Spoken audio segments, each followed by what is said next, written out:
There is a defining moment in Balan the boy, where the mother grips the gun tightly and fires.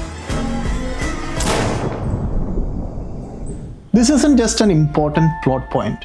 It is a moment the film changes its genre. Let's come back to this in a while. Before that, if you ask me how I felt about Balan the boy, I would say it was refreshing. It is yet another reminder that a story doesn't need to be filled with cliffhangers or cliched archetypes to keep us engaged.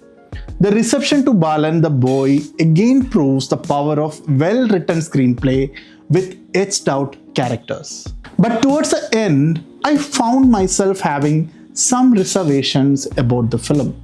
And no, it isn't about the logical problems surrounding the twist. It is about the twist itself. So I watched Balan the boy again. This time, trying to understand how its screenplay works. And the more I watched it, the more I felt that the story can be seen as the journey of a boy who is parented by three different, deeply flawed adults. A protective mother dealing with the past trauma, a rogue police officer, and a soft-hearted thief. The film introduces Balan as someone deeply dependent on his mother. He is disciplined, he loves her, and at times he even mirrors the way she thinks. But we also see that Balan is in many ways a victim of toxic parenting as well. We understand why she behaves the way she does, even when we recognize that whatever she is doing to Balan isn't necessarily healthy. Then the story separates Balan from his mother, and he becomes dependent on another adult. This time, it is a talented but childish police officer, Pavitran. Pavitran, in a way, is a caretaker of the system. He is a policeman who refuses to take responsibility for it. He investigates Balan not purely out of concern for the boy, but because of pressure, professional pride, and ego. Like the mother, Pavitran is also driven by selfish motives. Then, Balan reaches the third parent, Abba, a thief who lives detached from the system and almost its complete opposite. But Abba too is driven by his own selfish motives. So, while we feel bad about the way Balan is treated by these people, the screenplay also makes us understand the circumstances that have shaped them. And I think there is a fascinating pattern connecting all three of these characters. All three of them, in some way, are unfit to be parents. Yet, Balan keeps mirroring each one of them. He sticks to his mother's story. He becomes the perfect follower of Abba's burglary unit. And eventually, he mirrors Pavitran's ruthlessness when he rats out Abba to achieve his own goal. This complicated relationship between a caregiver and dependent is explored quite subtly through the film. We see Shamnatha becoming both a caretaker and a problem for the mother. Later in the movie, we see the mother grooms the boy into becoming a disciplined follower of her way of life. And that is interesting because Shamnatha does something similar with the girls she takes care of. One does it for money, the other does it in the name of care. The film also gives us another interesting variation of this dynamic when the mother finds herself under the care of this grandmother. After the grandmother dies, Shirley literally becomes the grandmother herself. There is also a relationship between Abba and his boss, and between Abba and the children he trains to become thieves as well. Almost every important adult-child relationship in the film revolves around the same idea. The caretaker doesn't simply take care of the dependent, they mold the dependent into someone who fits their idea of the world. And Balan is consistently being shaped by these people. Which brings me back to that gunshot. To understand the mechanics of the twist, we first have to understand what kind of story we think we are watching. In the first half, Balan the boy feels like a crime thriller.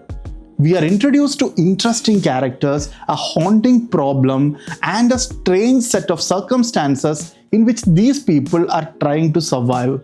It reminded me in some ways of Catch Me If You Can, where the protagonist consistently changes identities and stays one step ahead of the system. In stories like these, the question occupying the audience at every major plot point is, will they survive this? And just when we think we understand where the story is heading, the film does something very clever. The film moves from a crime-driven narrative into a detective mode. In the second half, the question becomes, will Balan find his mother again? The first half convinces us that we have already seen the crime happen. In the second half, our attention shifts towards Pavitran's investigation and eventually towards Balan's search for his mother. So when the reveal finally comes, we feel, how did I miss this possibility? That is why the twist works for most of the viewers. It is a satisfying reveal.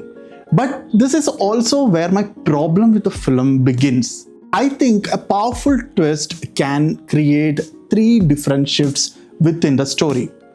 First one is a plot twist. This is the immediate surprise. Something we believe to be true turns out to be false, or something we didn't know becomes suddenly clear. The second one is a character shift. The revelation changes something within the character. They realize something about themselves or the situation, and that realization changes the direction of their journey. And the third one is the perspective shift. And this, for me, is the most important one, because the perspective shift happens not in the plot but inside the audience. The revelation changes the way we understand the meaning of everything we have already watched. This is what makes certain twists stay with us. Take M. Night Shyamalan's The Sixth Sense, for example. The reveal isn't memorable simply because we discover who Malcolm is. It changes our understanding of his entire relationship with Cole, his wife, and his journey through the film. Or take The Usual Suspects. The revelation doesn't merely provide an answer to the mystery. It forces us to reconsider the story we have just been told. The twist becomes a new lens through which we see the entire film. And this is where I feel Balan the boy falls slightly short. There is certainly a strong plot shift. The revelation tells us that the screenplay has deliberately misdirected us into believing that the mother was arrested and was in Pavitran's custody. There is also a character shift. The boy suddenly moves from helplessness to hope, and he runs towards that possibility of being reunited with his mother. But the twist doesn't substantially change the way we understand the film's central idea. It is primarily given to us as a clever explanation of what happened. And that is where I feel the twist becomes slightly detached from the film's strongest thematic material. It feels like an additional mechanism designed to give the film a final jolt of surprise. And unfortunately, I think the screenplay pays a price for that. Pavitran. For the most of the film, Pavitran is one of its most interesting characters. He is not simply a villain, he is a flawed caretaker. He has authority, but he is irresponsible. He is intelligent, but his ego constantly gets in his way. He is a part of the system, yet he doesn't fully believe in the responsibility that comes with being a part of it. That makes his relationship with Balan far more interesting than a simple hero versus villain dynamic. But towards the end, the screenplay reduces him into something much familiar. The easily fooled villain trope. The police officer who previously showed instincts and intelligence suddenly becomes the person the screenplay needs him to be in order for the twist to work. I'm not saying Balan the boy has a plot hole. I'm not saying the twist doesn't work. The film had all the ingredients to become more than a cleverly constructed crime story.